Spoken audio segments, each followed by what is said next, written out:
Chapter 22. Then the people of Israel set out and camped in the plains of Moab, beyond the Jordan at Jericho. And Balak the son of Zippor saw all that Israel had done to the Amorites. And Moab was in great dread of the people, because they were many. Moab was overcome with fear of the people of Israel. And Moab said to the elders of Midian, "This horde will now lick up all that is around us, as the ox licks up the grass of the field." So Balak the son of Zippor, who was king of Moab at that time, sent messengers to Balaam the son of Beor at Pethor, which is near the river in the land of the people of Ammah, to call him, saying, "Behold, a people has come out of Egypt.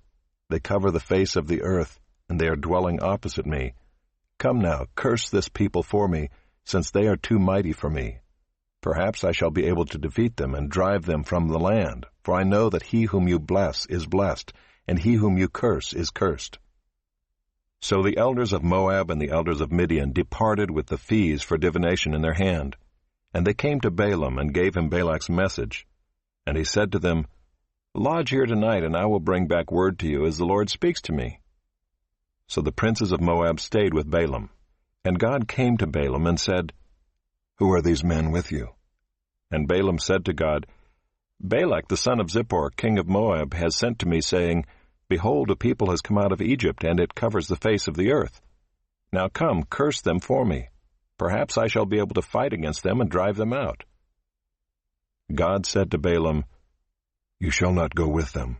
You shall not curse the people, for they are blessed." So Balaam rose in the morning and said to the princes of Balak, "Go to your own land, for the Lord has refused to let me go with you." So the princes of Moab rose and went to Balak and said, "Balaam refuses to come with us." Once again Balak sent princes, more in number and more honorable than these. And they came to Balaam and said to him, "Thus says Balak the son of Zippor, Let nothing hinder you from coming to me, for I will surely do you great honor, and whatever you say to me I will do. Come, curse this people for me."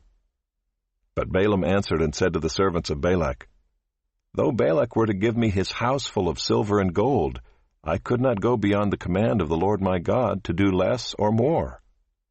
So you too, please stay here tonight, that I may know what more the Lord will say to me." And God came to Balaam at night and said to him, "If the men have come to call you, rise, go with them, but only do what I tell you." So Balaam rose in the morning and saddled his donkey and went with the princes of Moab. But God's anger was kindled because he went, and the angel of the Lord took his stand in the way as his adversary.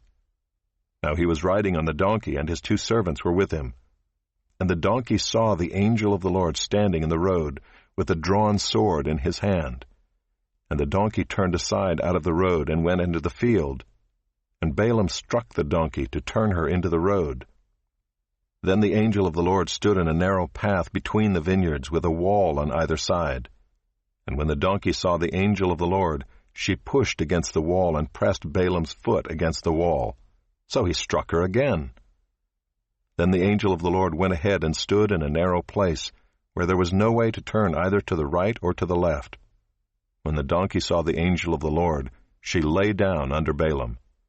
And Balaam's anger was kindled, and he struck the donkey with his staff. Then the Lord opened the mouth of the donkey, and she said to Balaam, "What have I done to you, that you have struck me these 3 times?" And Balaam said to the donkey, "Because you have made a fool of me. I wish I had a sword in my hand, for then I would kill you." And the donkey said to Balaam, "Am I not your donkey, on which you have ridden all your life long to this day? Is it my habit to treat you this way?" And he said, "No." Then the Lord opened the eyes of Balaam, and he saw the angel of the Lord standing in the way with his drawn sword in his hand. And he bowed down and fell on his face. And the angel of the Lord said to him, "Why have you struck your donkey these 3 times? Behold, I have come out to oppose you, because your way is perverse before me. The donkey saw me, and turned aside before me these 3 times. If she had not turned aside from me, surely just now I would have killed you and let her live." Then Balaam said to the angel of the Lord, "I have sinned, for I did not know that you stood in the road against me. Now therefore, if it is evil in your sight, I will turn back." And the angel of the Lord said to Balaam, "Go with the men, but speak only the word that I tell you." So Balaam went on with the princes of Balak. When Balak heard that Balaam had come, he went out to meet him at the city of Moab, on the border formed by the Arnon, at the extremity of the border. And Balak said to Balaam, "Did I not send to you to call you?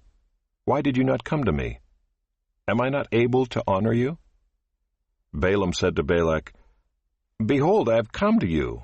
Have I now any power of my own to speak anything? The word that God puts in my mouth, that must I speak." Then Balaam went with Balak, and they came to Kiriath-Huzoth. And Balak sacrificed oxen and sheep, and sent for Balaam and for the princes who were with him. And in the morning Balak took Balaam, and brought him up to Bamoth Baal, and from there he saw a fraction of the people.